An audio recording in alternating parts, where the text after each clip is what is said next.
Hi, Eric. You can hear us all right? Okay, very good. You can hear me? Yes, we can. We're gonna, let's give it a, just give it a minute. I just want to check my email here. I can't actually see you right now. Oh, hang on. Now you can. Yes, there you are. Yeah, it should zoom in as we're talking. So we're just waiting a few more moments till we get started here, okay? Okay.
Indeed.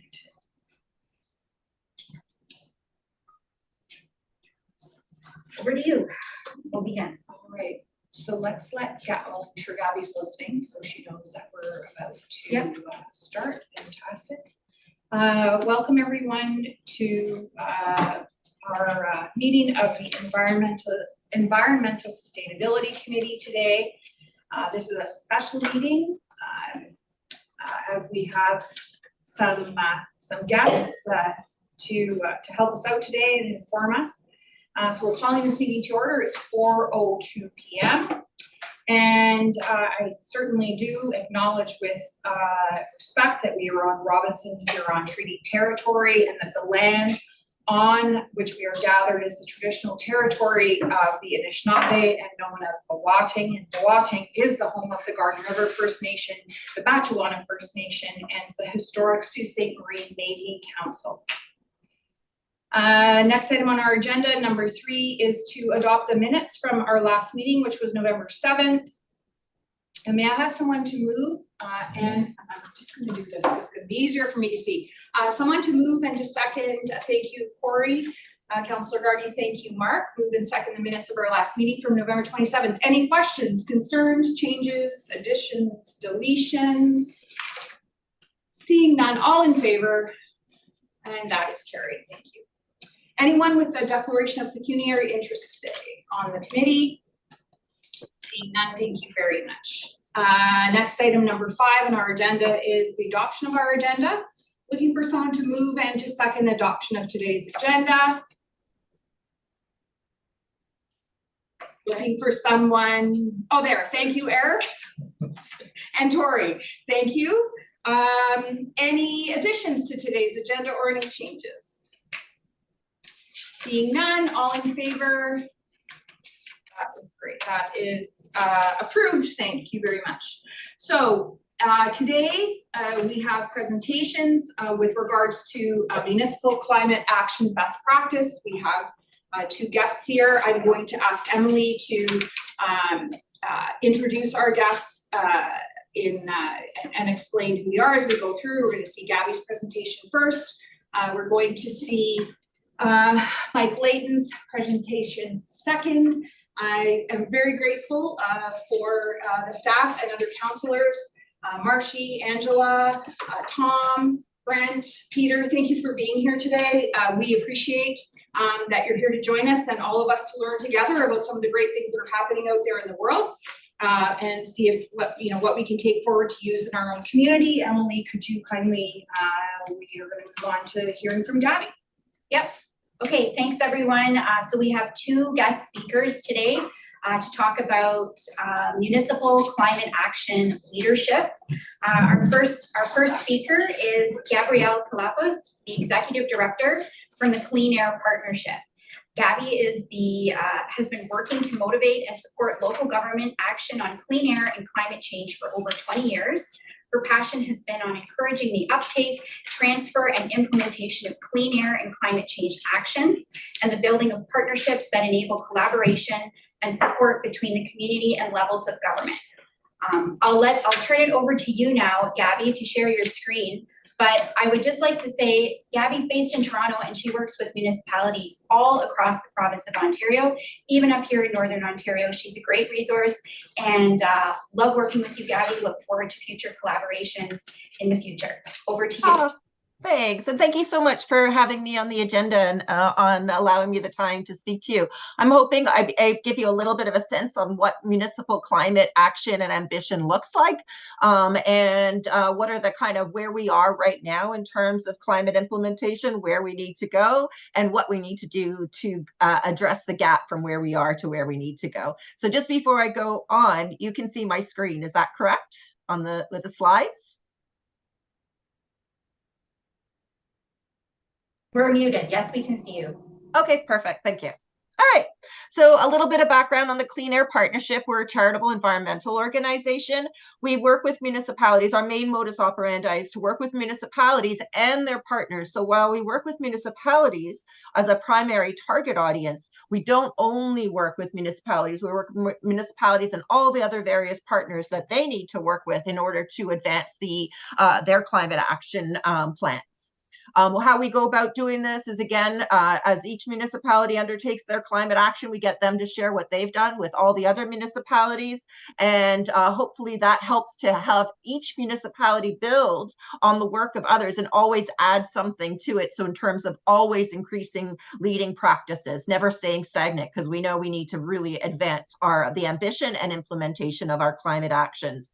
Now, I did want to kind of highlight, we all know that there's some really great municipal climate action plans out there. We face a significant gap between what's in those plans and what's actually being implemented to achieve the targets that we need to achieve, the science-based targets, and we all need to work together to address these issues. There's certain things that are absolutely within municipal powers and authorities to undertake, but there's also some systemic changes that or systemic barriers to the uptake and to the implementation of climate action plans that we need to work collectively to address, because there's no way that a single municipality can make kind of have an effect on these system barriers, which I will kind of dig into on this one. So sometimes I just want to start with a little bit of background. Sometimes this 1.5 or 2 degrees Celsius gets thrown around, and you don't really know where did this numbers come from? Why is this number so important? And what 1.5, 2 doesn't sound like a lot. So I just want to kind of give a little bit of background. That 1.5 to 2 degrees Celsius is not something that was kind of just pulled out of the hat. It was based on scientific consensus, and we all know how hard it is to get consensus amongst the scientific community, but this is definitely one of those areas where that consensus was brought together. And what it really highlights is that this is the temperature that we need to stay below in order to avoid triggering feedback loops that will make our challenge, not only of dealing with our own emissions, really challenging, but also far more challenging if nature starts releasing a lot of the stored CO2, whether it be in thermofrost, whether it be in wetlands, and all of those start getting released into the atmosphere. And now we not only have to deal with our emissions as human beings, but now we have to deal with carbon that has been stored in the earth and being released by natural elements. Some of the feedback loops that we've been talking about that we want to avoid, the water Arctic ice is definitely one that we're facing right now. We can see that kind of thing, whether it be melting permafrost, whether it be methane releases and deforestation and forest fires that we know we need to deal with in terms of some of the feedback loops that we don't want to trigger any more than we want to avoid as much as possible. So that was all the science. Now we're going to go into what getting the municipal house in order looks like. So we'll start with green fleets. Many municipalities have had their Green Fleets Plans 1.0. Many of the issues and implementation actions in those plans really focused in on fuel efficiency, driver training, right-sizing vehicles, anti-idling, but that's some of the actions on where Green Fleets 1.0 started.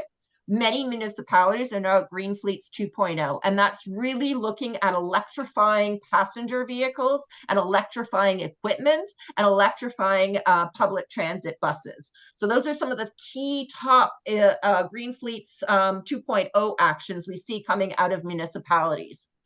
There's definitely a Green Fleets 3.0 that we know is on municipal radar. And one of the key areas it's going to be really looking at is for heavier duty vehicles. Right now, that's a gap at present. Is it going to be RNG? Is it going to be electrification? Is it going to be hydrogen? What is going to be the big vehicle decarbonization effort that municipalities are advancing? That's still in the kind of emerging area, but I would definitely see Green Fleets 2.0 is where a lot of municipalities are now getting their hands dirty on that electrification for passenger vehicles and for light duty equipment. Certainly, step number 2 for municipalities getting their own house in order. We've been really, really pleased to see a movement away from incremental energy efficiency improvements and conservation management plans that municipalities develop towards net zero roadmaps with a decarbonization roadmap for how they're going to decarbonize their own buildings, how they're going to incorporate it into their asset management schedule, and how they're going to cost it out and pay for it over the lifetime of the asset. But I really want to highlight some really great work taking place across municipalities on sharing and lessons learned on net zero buildings and how they're doing that transition, both on the new building front as well as on the retrofit front.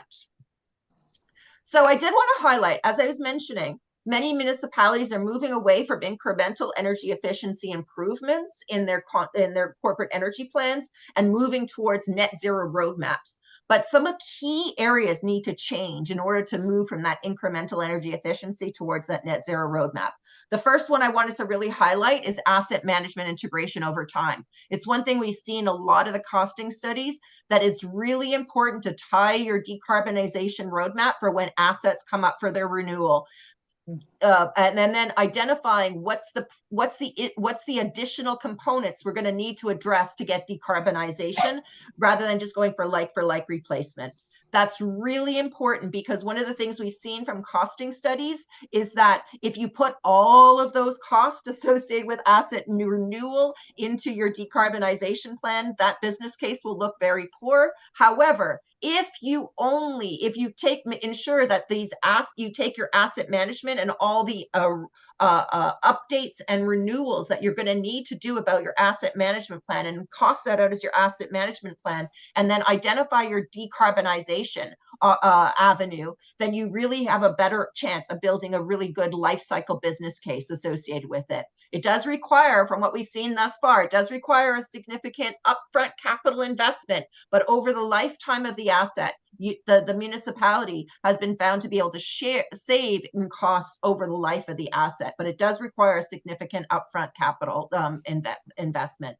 I did want to highlight, certainly in terms of revolving funds, municipalities using that recoverable debt models, that moving away from an 8-year payback is not going to work for your decarbonization plan. You got to go to life cycle costing.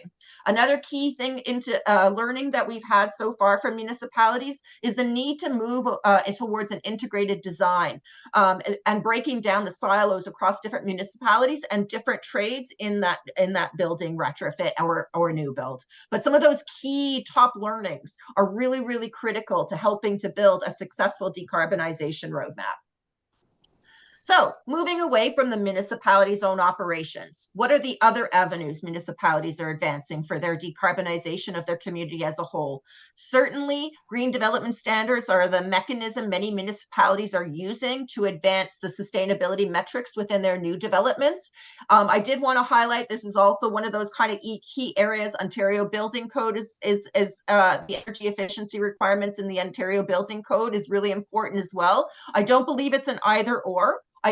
Everywhere their jurisdiction that we've been looking at, it's a yes and the codes are advancing it. But what is set as the standard for across a province, which needs to take a big perspective in terms of the market capability across a very large geography, can be augmented via municipal standards that drive the market towards higher tiers that they're going to need to achieve in the end. So Ontario Building Code and municipal green standards are much stronger when they work together, and they're not an either or on that one. Now, we always want to try and move as much of the higher standards into the Ontario Building Code as we possibly can. However, that's not necessarily always in the municipality's control, that's in the province's control, but driving green development standards and market capability towards higher tiers of energy efficiency and GHG performance is really critical for building capacity within the market to create an enabling factor for it to be advanced across the province on the Ontario Building Code. I did also want to highlight, even if we had a magic wand and got everything we wanted on terms of energy efficiency and GHG intensity metrics in the Ontario Building Code, we are still going to need green development standards because they look at not just energy and GHGs, they look at a variety of different sustainability metrics, and we need to be looking at all of those to advance that. And one of the things we've heard from green development standards and the power of green development standards is that it clearly identifies for the development community all of the metrics the municipality is seeking uptake on, and then that enables the developer to bring that into its development at the earliest stages, when before even planning has taken place, giving maximum opportunities for that integration. I will have to say that we have found that voluntary measures, despite our best interests, do not often get uptake from the development community. I know, it's shocking, but so that's really important for the mandatory metrics to drive uptake, because checklists have not cut it in terms of getting uptake that we hoped for. And I should also mention, like, we never really cared whether standards were mandatory or voluntary. We just wanted uptake. But we have a decade's worth of evidence that shows that voluntary metrics do not get uptake, and that we have to move towards mandatory ones if we do want to get the uptake that we seek. So I did want to highlight the existing buildings. Advancing the retrofit ecosystem is definitely in every single municipal climate action plan that I've seen. It's a really challenging measure for municipalities. This is one area where I think it's going to be absolutely critical that we all work together on this. We could rely on federal programs. Thankfully, the Greener Homes is still in market that's driving this uptake. But over the long term, we want to make sure that we're helping to address and build that ecosystem. And I think municipal programs have a really great role to play in the fact of addressing gaps in the market, so that they can focus in on, let's just say, two areas that are big gaps in the market right now. Financing, I'd say, because there's not enough financing on low interest financing for people to access. The other one that I would also say that's really important is the hand-holding, helping these residents navigate these very difficult and complicated programs and incentives issues. Helping that with the energy concierge to help answer some questions from homeowners has been really, really critical in helping to address the gaps in the retrofit market that we need to achieve. I did want to highlight this energy efficiency retrofit opportunity. It's not so much for new builds in terms of the job creation, because those new builds are going to happen one way or another. But in the retrofit market, every advancement we get in that retrofit market is so significant in job creation and local economic development opportunities. These jobs are very labor intensive and they cannot be outsourced, so they have to be met locally. So building the sector capacity for being able to address these retrofit needs is really critical.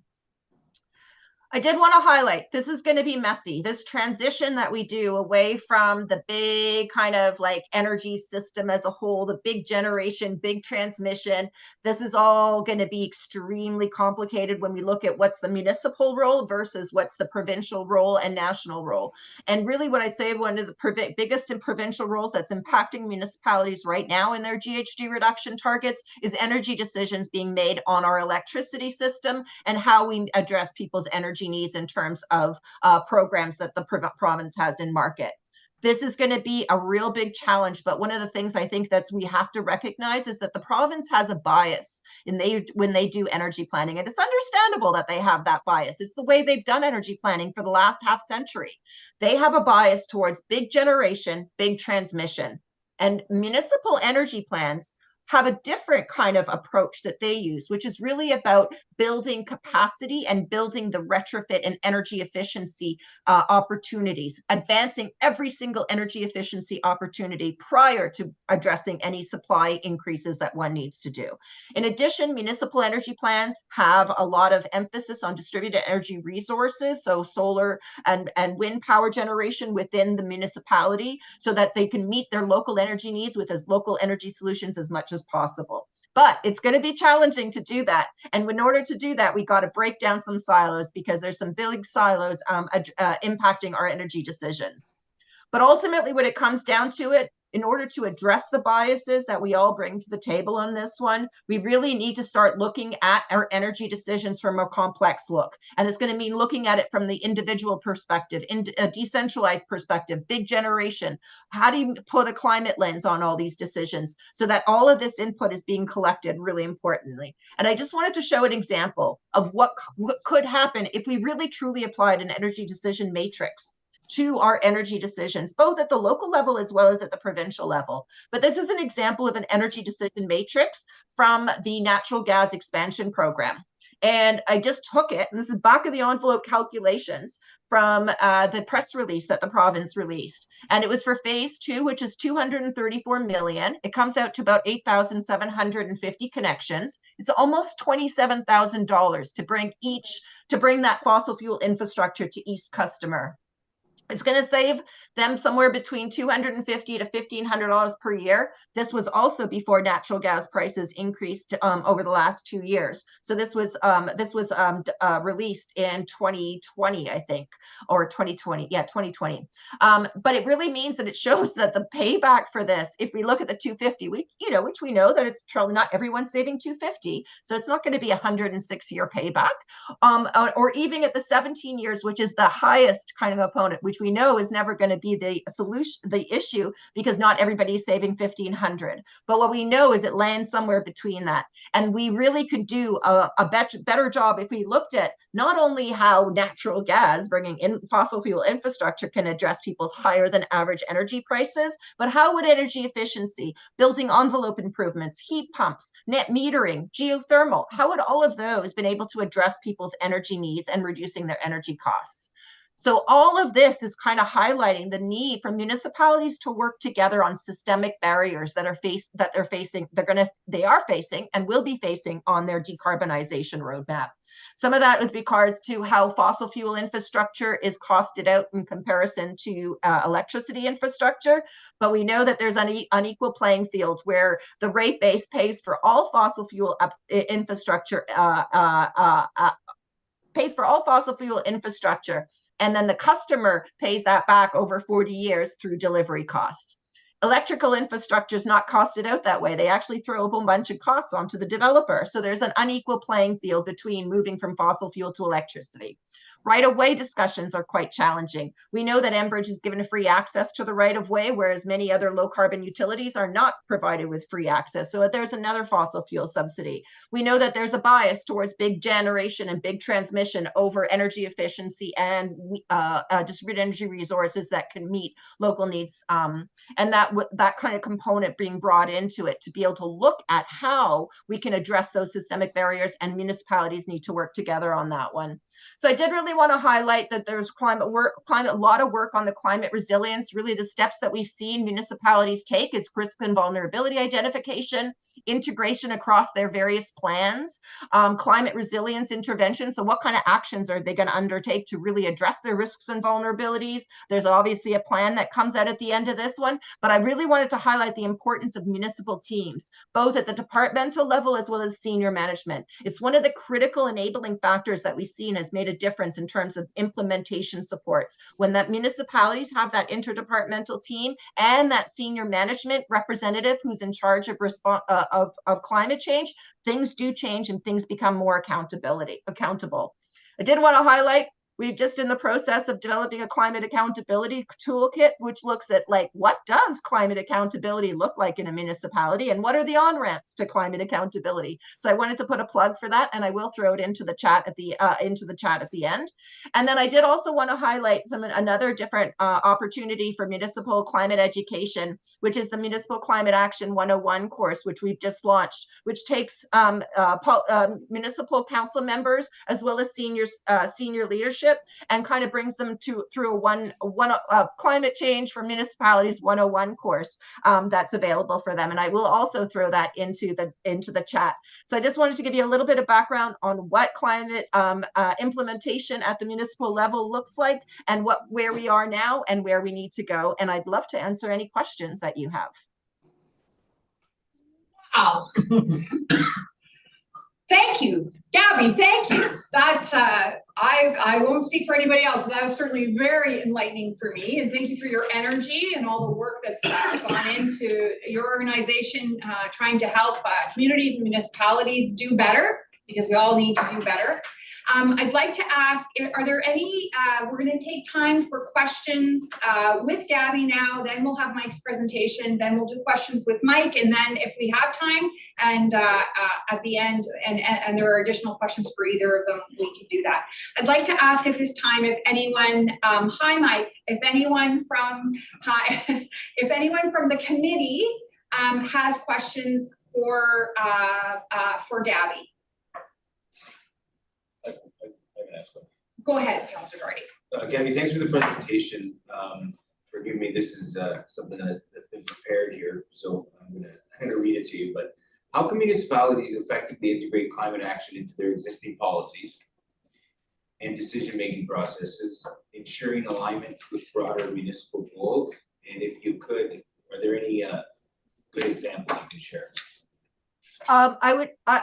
We can go into I would say the climate action plan is probably the first step. The municipality identifies where their emissions come from, and then they identify the actions that they would need to undertake to achieve their GHG reduction target. So that's one avenue, I think, from the kind of the traditional route of climate action. However, we also know that many municipalities make lots of decisions that have climate implications that are not covered in their climate action plans. They're in their transportation plans, they're in their growth management plan, they're in their stormwater plan. So I really kind of see one of the key things that I think is really important is like, as these plans get updated, it's really important to put the effort across the municipal departments to identify how will climate change affect the services or infrastructure that the municipality manages in this plan. So for example, on a stormwater plan, how does a municipality bring climate change considerations into their stormwater plan? What additional risks and vulnerabilities does climate change pose to that stormwater plan? What are the avenues available to that municipality to be more resilient to those risks and vulnerabilities? How does it do a better job of balancing out green infrastructure and gray infrastructure in order to cost effectively address its increased risk of, let's say, flood or heavy precipitation events? So those are some of the key questions. Let's say growth management strategies are really important for bringing in that climate lens to growth management strategies. So I would say one of the key factors there's a couple of steps in the process. The first thing we've seen is some municipalities adding in climate implications into their council reports.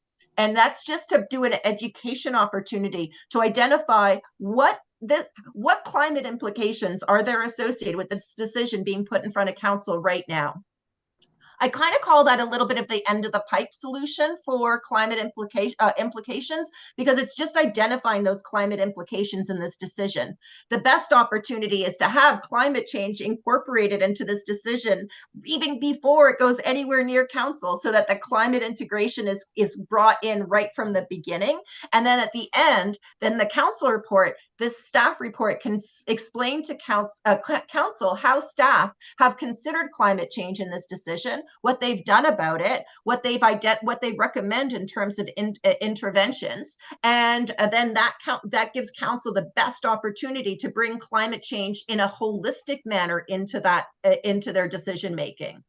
Now, I would say that this is a long drawn out process on the climate change integration. So you got to kind of pick and choose where you start and where you and how you which plans are ready for updates so that you can phase it in, because it's too overwhelming to do all of the plans all at once.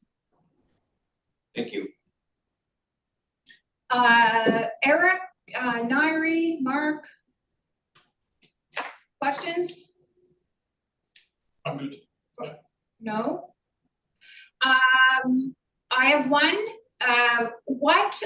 Gabby, what communities in Ontario of similar size to ours, or whatever the comparables would be, would you highlight as examples? Fantastic to see that there are some learning options. You mentioned about the Counselor 101 and these other things that you're going to share with us. That's great. But who do you point out as doing great work on this so far that we could learn from as well? I would have to say that, in all honesty, there's no one municipality who has all of the to-dos being advanced all at once. There's leaders in each of the different areas, but I would have to say probably the kind of like, certainly from the perspective of looking at it from a Barrie type of a situation, London, there would also be Chatham-Kent, who's done some really great climate action work, planning work that I think would be of value to Sault Ste. Marie.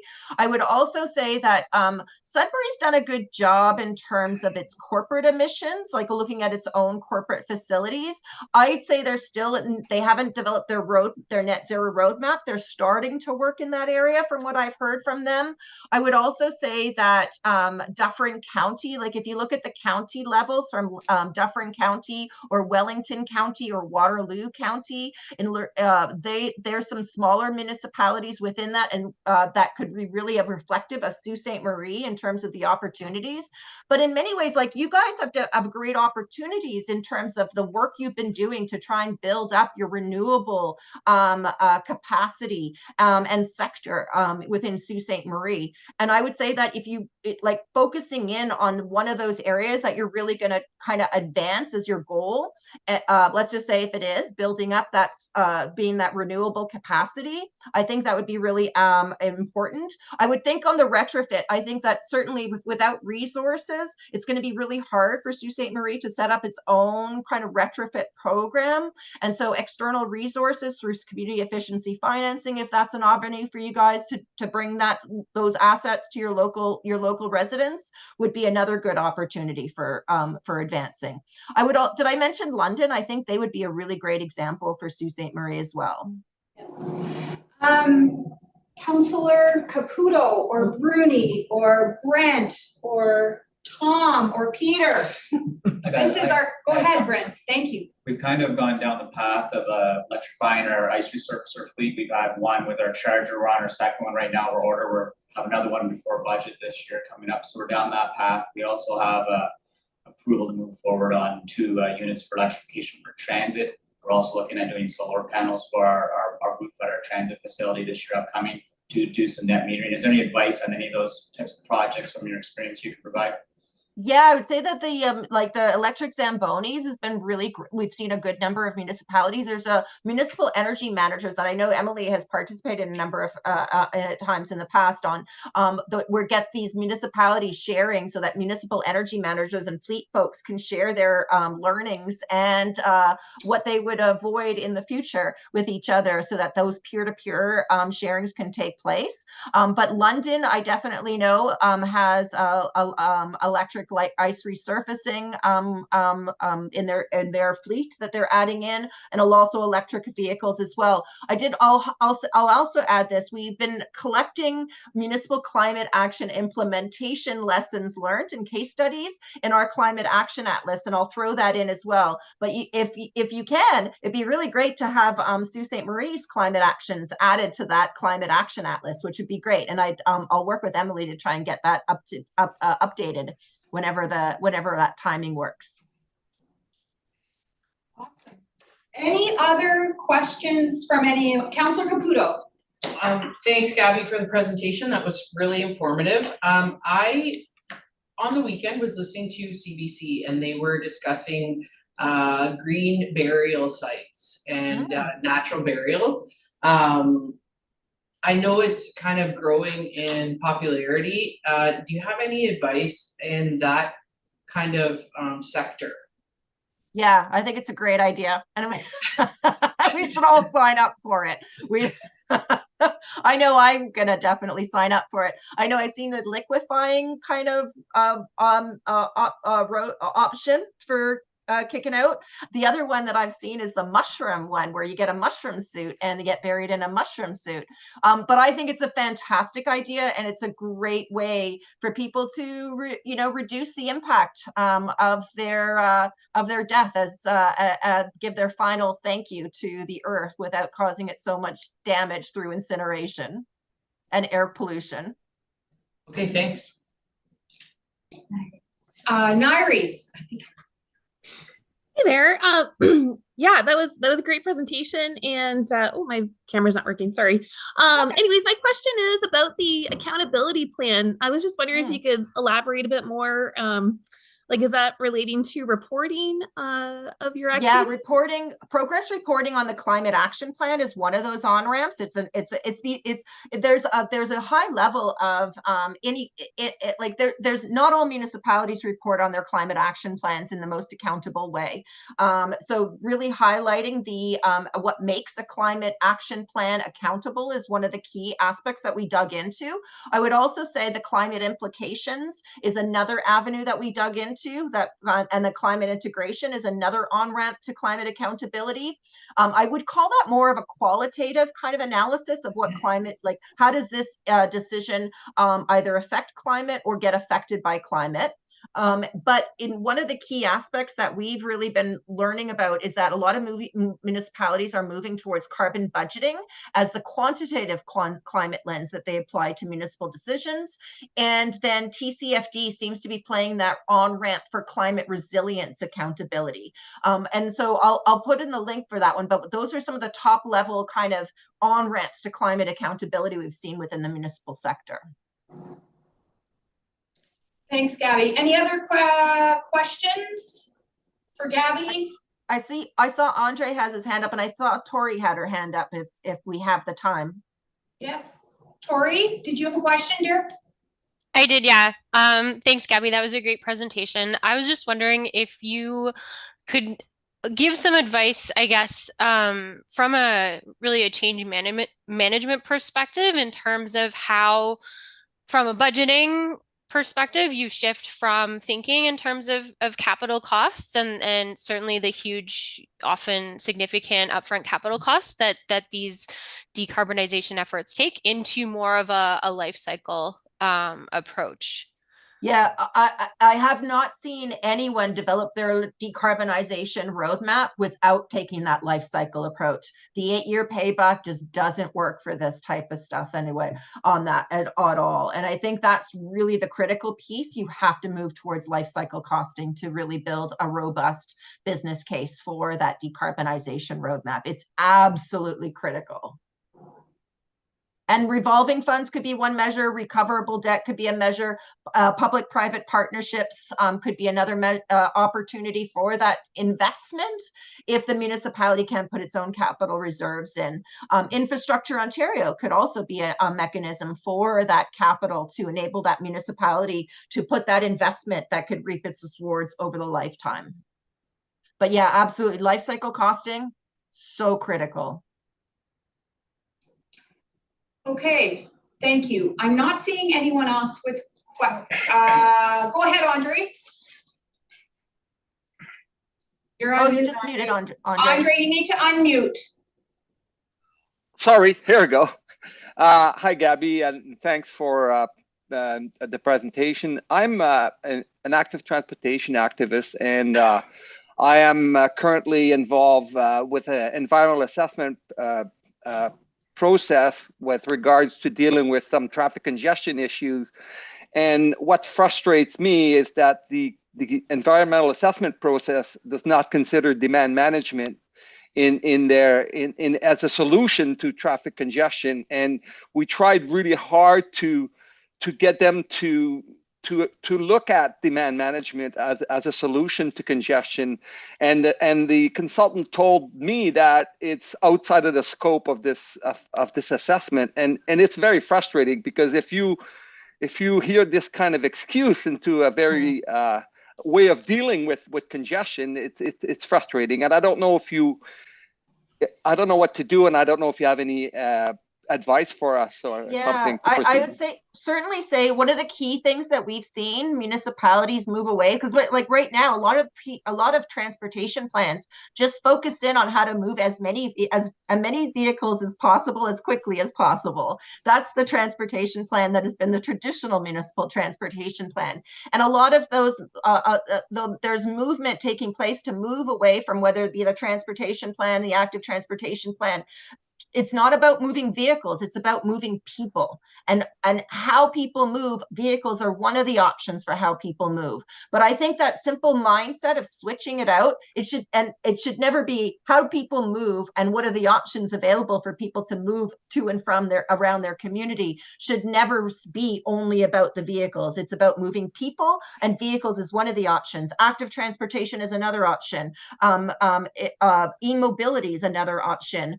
So there's a variety of different ways that we need to be looking at our transportation plans, and they have to move away from moving as many vehicles as possible, as quickly as possible, to moving people within the community on their daily needs, and providing them with a variety of different transportation options, rather than simply just relying on the vehicle as the transportation option that residents have available to them.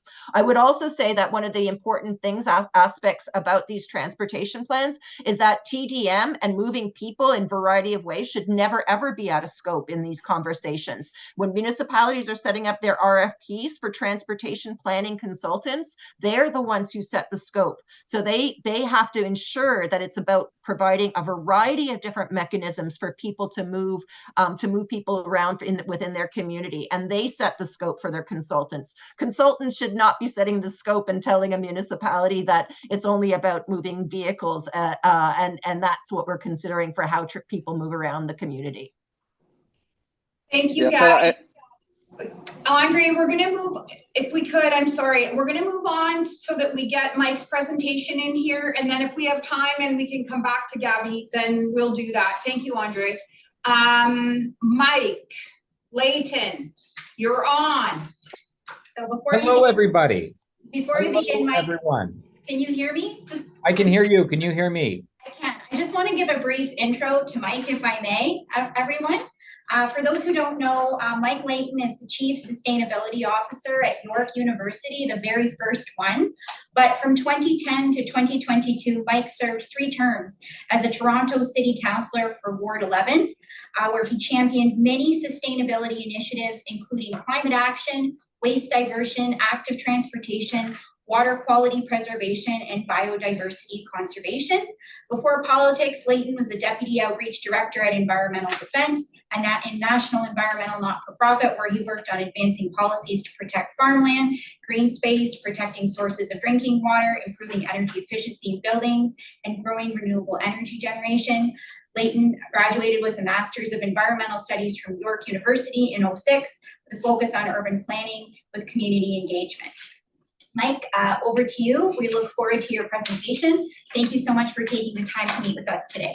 Well, thank you very much for having me and for hosting today the discussion. It's funny, I could have walked to Gabby's office or biked there in under 10 minutes, but I haven't seen her in years. So it took us all both coming up to the Soo to actually see each other again. I really appreciate Gabby's presentation. You know, I think it nailed quite succinctly just everything that the possibilities that are out there. What I wanted to spend a little bit more time on is how we achieve some of those possibilities, given the political climate that you are all living in on a regular basis. You know, it's not lost on me that what is a councillor from Sault Ste. Marie, what can they take from a City of Toronto councillor when I haven't knocked on doors in a Sault Ste. Marie November come election time. I will say, though, to improve my credibility, in 2015, I flew up to Sudbury for a by-election to go knock on doors in February. So I have experienced I have experienced walking around in snowmobile boots to get from door to door. But I served 3 terms on city council. I left on my own terms because I wanted to spend a little bit more time with my kids, a little less time at public meetings, and at the same time focus more energy on climate change and on sustainability, where my heart is. And since having 2 little girls, it's really hit home for me the need for me to at least spend the majority of my time doing something that could really impact their lives and their kids' lives. My girls are only 6 and 7, so 6 and 8, so it feels like a lifetime away. But it'll be here before you know it.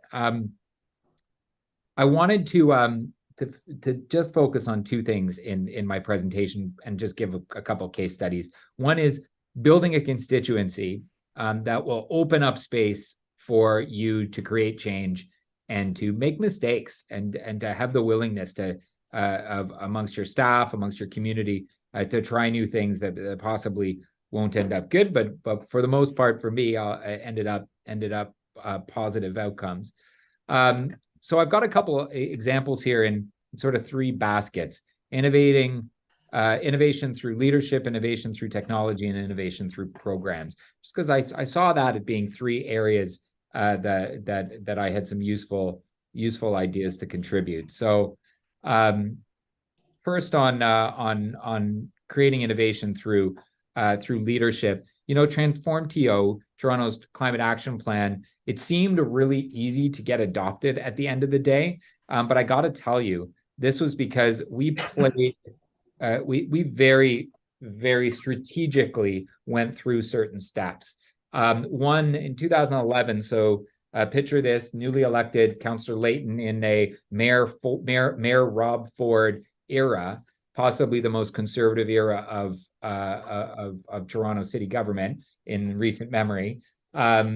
We were all of the troublemaking progressives were put on a rather small committee that I think that the mayor's staff didn't see us being able to make any real change happen. But what they didn't realize is they gave us a majority on the committee. And so the one power we did was the power to strike subcommittees.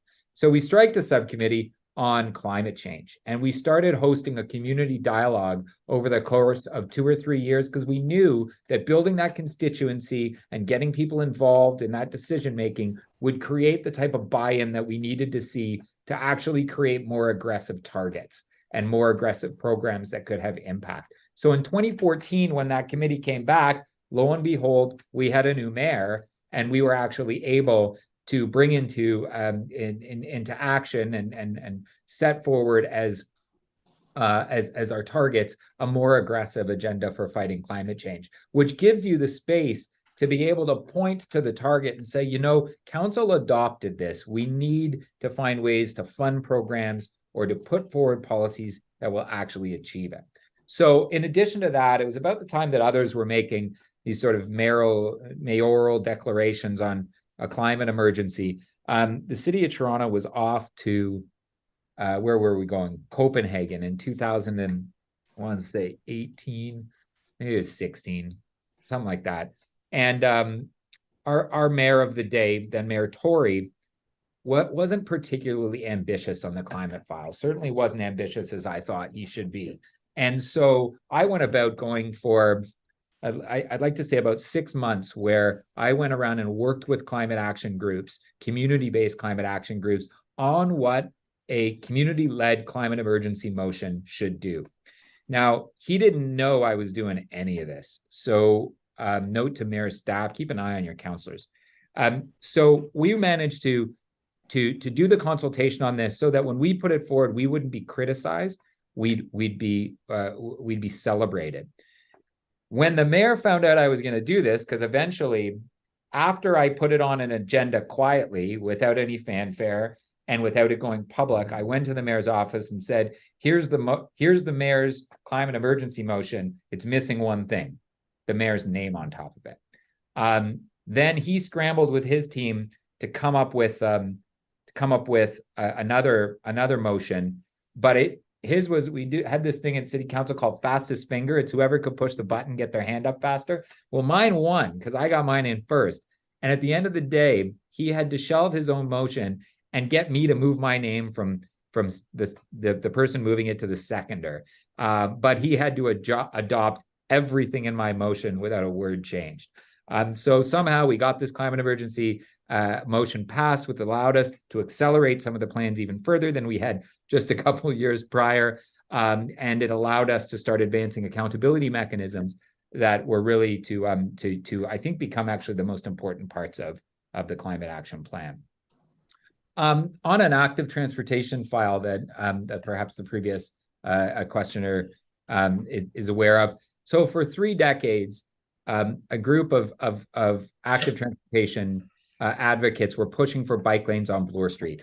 It made sense because it's the uninterrupted street across the city of Toronto. It's got parked cars on half of it most of the time. And so it just made, and nobody in their right mind drives on Bloor in rush hour on a good day. So we actually formed a group with Bike Lanes on Bloor was an organization. They had been doing work for years. Then we started really focusing our attention on a small pilot area where we had the support from 6 residents associations, as well as, let's say, not the business associations weren't vehemently against it. There was lukewarm support in some and lukewarm disdain in others. Well, we put that group together. We did all this advocacy going door to door with stickers and business windows, press conferences, rallies, all this stuff. At the end of the day, we put in a motion that said, report back, and don't report back just on the number of people in the lanes. Report back on what the businesses are saying, on the spend, on how their businesses were doing. And eventually we got to the point where we were actually pulling Moneris point of sale data to determine, were these businesses that were saying their livelihood was a disaster actually telling the truth, or was there maybe some perception to it, but in reality, the amount of money being exchanged was very similar to it before. Well, lo and behold, what the economic impact study said was not only did the bike lanes have a positive impact on safety of all road users, including people in cars, but also that it increased sales in that pilot area compared to the areas around it, and was comparable to areas in the change that occurred during that time across the city, which was an increase in the amount of spending. It showed cyclists, while they carry out less, they come more times and spend more money as a result. And the real big piece of this was the perception that many businesses had was that 90% of people drove, and in reality it was quite a bit smaller. Most of them actually walked, didn't bike, but most of them walked to those locations. So the power of this report led to this rather small pilot study that started really controversial and ended up being accepted, but had been on the books for 30 years, people trying to push for it, ended up getting adopted. And now this lane continues to expand both into Etobicoke, and so we're talking tens of kilometers to the east and to the west and to the east, almost to Scarborough now, or to Scarborough now. On this other piece around leadership is reinventing the Toronto Parking Authority, a huge economic engine for the city. I think it's the largest parking authority in North America. But their business model was changing. There were more demands on these sites to build housing. They were really losing their status within the city of Toronto as a income generating organization. But they had a couple things that were very valuable to the climate action plan. One was on the Bike Share Toronto. They were the operators of our bike share system, which is part of our transportation system. It's not for everyone. It's not for all the time, of course. And then they also had the opportunity to move into the EV world. And what was really important here is all they needed was a push. Somehow I got on their board, a push from the councillor, and the new GM, or the president, really took this. And now they're extending from 47 chargers on street to 150 by 2045 and 100 off street to 500 by the end of next year, which is a really exciting growth, given how long it took to get our first 12 chargers on street. Took something like 6 years, and now we're doubling it and quadrupling it just in a couple of years. On the innovation through technology, here was one. This was actually a city organization or utility at one point that invested heavily through the help of, I think it was the Atmospheric Fund. Gabby would probably know a little bit better than me. to develop a network using some of the powers that the city has to the right of ways that the city has to use our right of ways to help provide a network of deep lake water to cool buildings. Not a new technology, but certainly a wider application than we had seen to that point. Eventually, the city, and this was huge savings in the number of megawatt hours of electricity, which of course helps your electricity grid during the most challenging times for that grid, and eliminate an enormous amount of greenhouse gases. The city ended up selling it, not because we were privatizing it, which we did, but because we couldn't raise the capital for it to expand even bigger. And so we had to sell it, ended up being bought by Brookfield, I believe. But we sold it for 164 million at an enormous profit that the city ended up having as a result of that. So this was the application of an old technology, but using city resources to help it grow and expand throughout the city. A newer one that uses that same access to that same exclusive access that we have to a city resource, and you might not think of it as a resource now, but boy, oh boy, do big sewer trunks have a lot of energy going through them. Not only energy you can pull out to heat buildings, but energy that but places where you can dump excess heat in the summertime. So we actually have I think it's North America's largest at Toronto Western Hospital, so UHN, very large hospital organization that are implementing a sewage heat recovery system that will supply about 90% of the heating and cooling for the entire campus of the Toronto Western Hospital, which I don't have the square footage here, but it's a significant facility with many buildings associated with it. We're talking decarbonization on a campus-wide scale using sewage water. You can make up all the metaphors or word plays you want. All I know is the city's getting paid for the heat that's running through our sewers, which is wild. And it's helping us meet our climate reduction, our climate emissions goals. TAF is another one of these great innovations where it was half of, so 23 million of a $50 million endowment for the sale of I believe it was a prison farm in 1991. It was a then Councillor Layton, not me, that helped negotiate this, where half the money went to paying down capital debt and half the money went to a reserve to fund what was essentially local climate initiatives, ones that would improve air quality and reduce our emissions.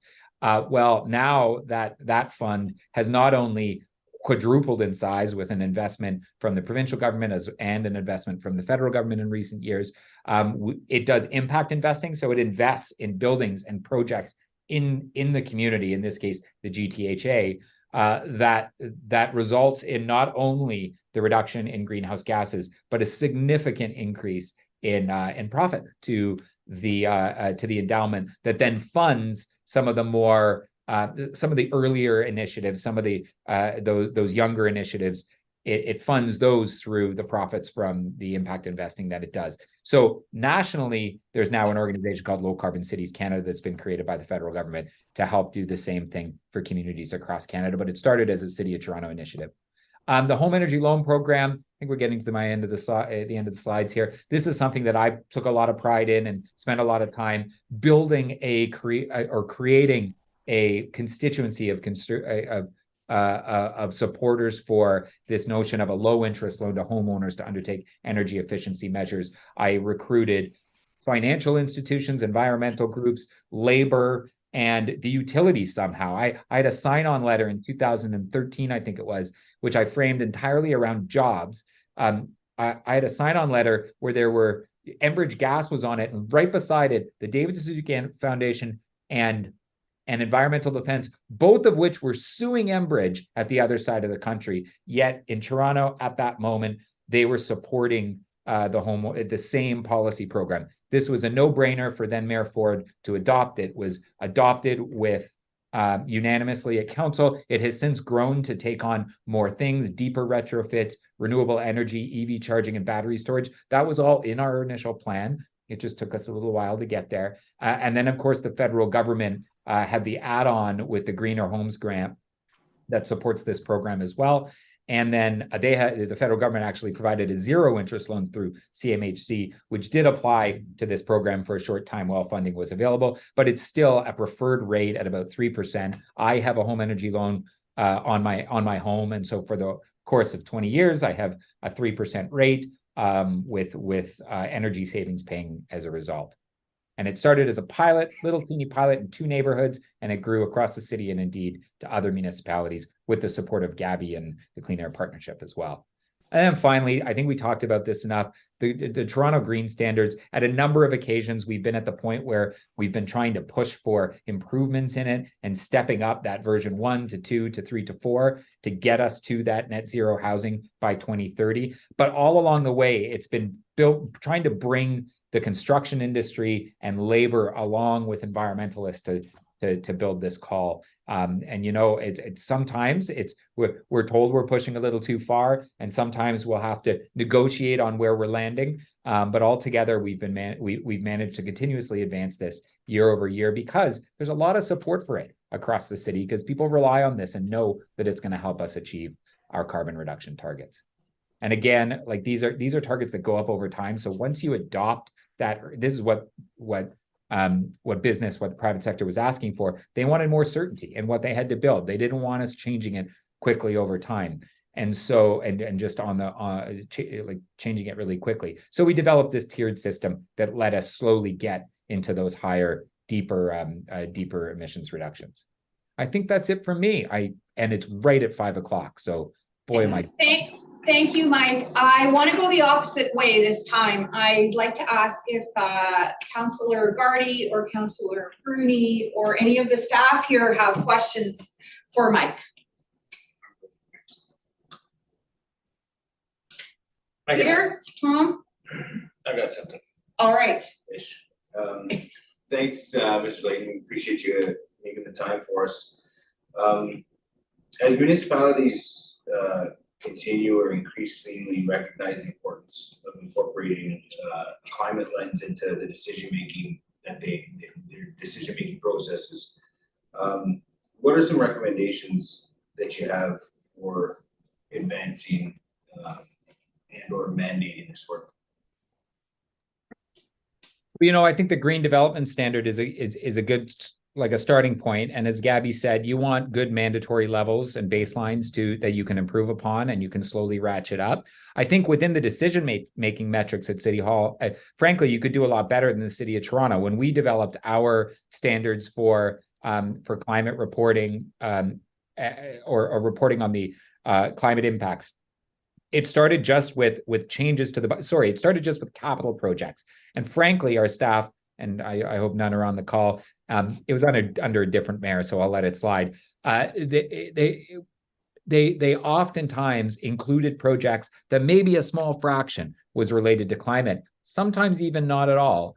And somehow it ended up being a climate related project, which doesn't exactly fill your constituency with faith in the system when all of a sudden they find out that a highway construction project somehow has found its way on the list of projects that relate to emissions reduction.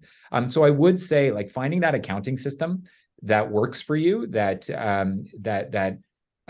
is accessible to staff and councillors without much work. And I'm not sure Toronto has got it right yet, but I think probably relying on the Clean Air Partnership and FCM and some of the other counterparts would be useful. If councillors are interested, there is a climate caucus that has an Ontario chapter. So these are elected officials from across the country that meet on a semi-regular basis to discuss best practices, to exchange anecdotes, and to really build together. I was a member of it and on the board for a couple of years.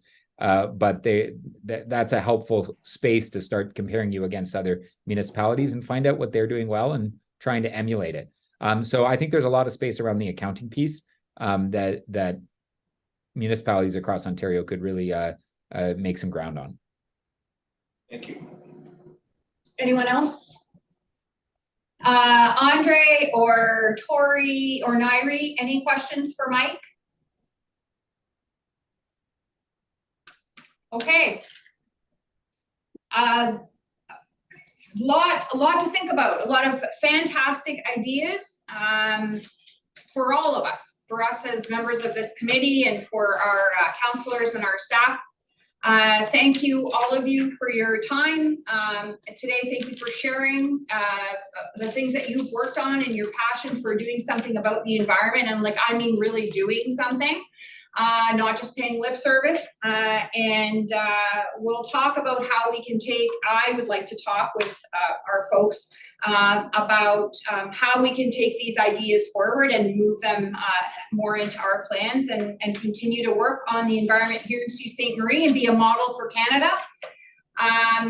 Take care, everyone. We will see you. Oh, right, we have a motion. Next meeting is February 6th. Of our committee, and I need a mover and a seconder to motion to adjourn. Thank you, Councillor Gardy. Thank you, Mark. All in favor? That is carried. Good night, everyone. Enjoy the beautiful winter weather if you're here.